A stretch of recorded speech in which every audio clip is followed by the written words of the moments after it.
আমি জামাতে বুঝি না, আমি বিএনপি বুঝি না, আমি আওয়ামী লীগ বুঝি না। আমি চাই একজন শুদ্ধ মানুষ। যদি শুদ্ধ মানুষ হয় আমি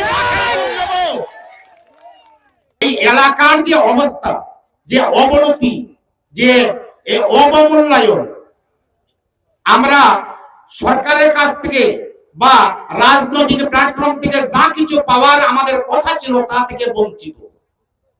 কিন্তু আমরা তো সারা জীবন ভোট দিয়েছি, আমরা পেলাম কি?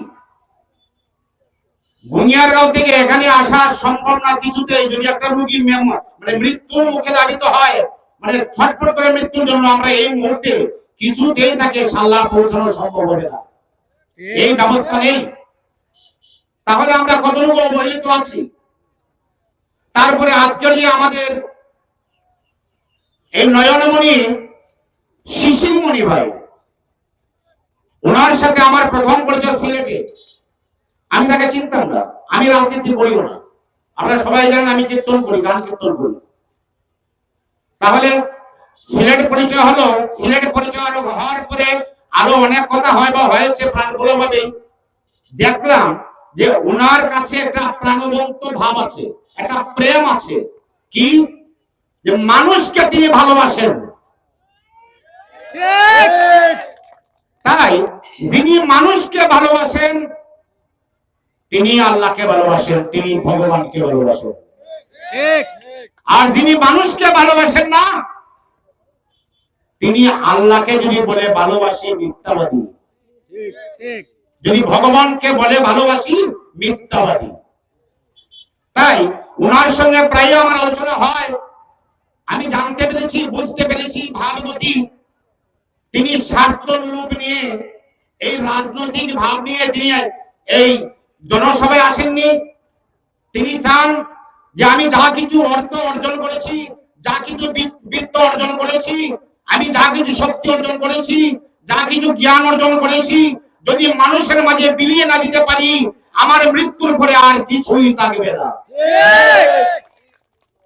তাই শিশিরমণি ভাই প্রাণ খুলে গিয়েছে। আজকে আরেকটা কথা বলি, আমার এই অত্র এলাকার যে ভাবমূর্তি, আজকে দিরাই থেকে যখন মোটরসাইকেল নিয়ে আসি, একজন মোটরসাইকেল ড্রাইভার, আমি চিনি না তাকে, বলে আপনাদের হিন্দুরা তো এই জামাতকে ভোট দেওয়ার জন্য আমরা পাগল হয়ে গেলেন। আমি বললাম যে তার সাথে কথা বললে আমার ঝগড়া হতে পারে, প্রয়োজন নাই, শুনলাম। আচ্ছা, এখন প্রশ্নটা হলো কি, আমি জামাতে বুঝি না, আমি বিএনপি বুঝি না, আমি আওয়ামী লীগ বুঝি না। আমি চাই একজন শুদ্ধ মানুষ। যদি শুদ্ধ মানুষ হয় আমি যদি শুদ্ধ মানুষ পাই আমি তাকেই চাই। কে জামাত আর কে বিএনপি আর কে আওয়ামী লীগ আর কে কি আমি তা বুঝি না। তারপর দেখা গেল কি, আজকের এই প্রেক্ষাপটে, আজকের যে অবগাহনটুকু সভার দেখলাম, আমরা হিন্দু মুসলমানের সবাই একাকার হয়ে গিয়েছি। এখানে কোনো ভেদাভেদ আছে? তাহলে আমি একটাই চাই, সংক্ষিপ্ত করব, আরো অনেক প্রয়োজনীয় কথা শুনবো। আমি শেষ কথা বলতে চাই, আমাদের সাতপাড়া বাজারের যে ম্যানেজিং কমিটির সভাপতি কিছু দাবি উত্থাপন করেছেন। আমারও একটাই কথা, এই বলরামপুর গ্রামে একটা হাই স্কুল আছে, এই স্কুলটাকে কেন্দ্র করে যদি স্কুল এন্ড কলেজ প্রতিষ্ঠিত হয়, আমাদের অত্র এলাকার শিক্ষা দীক্ষায় উন্নত হয়ে যাবে।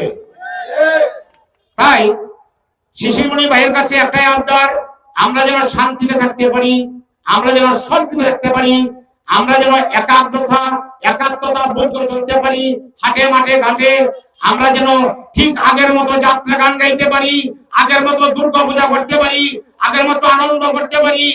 এই আবদার, এই প্রার্থনা রেখে আমার আলোচনা সংক্ষিপ্ত করেছি। দাড়ি পাল্লাই ভরসা রাখো, আসবে এবার নতুন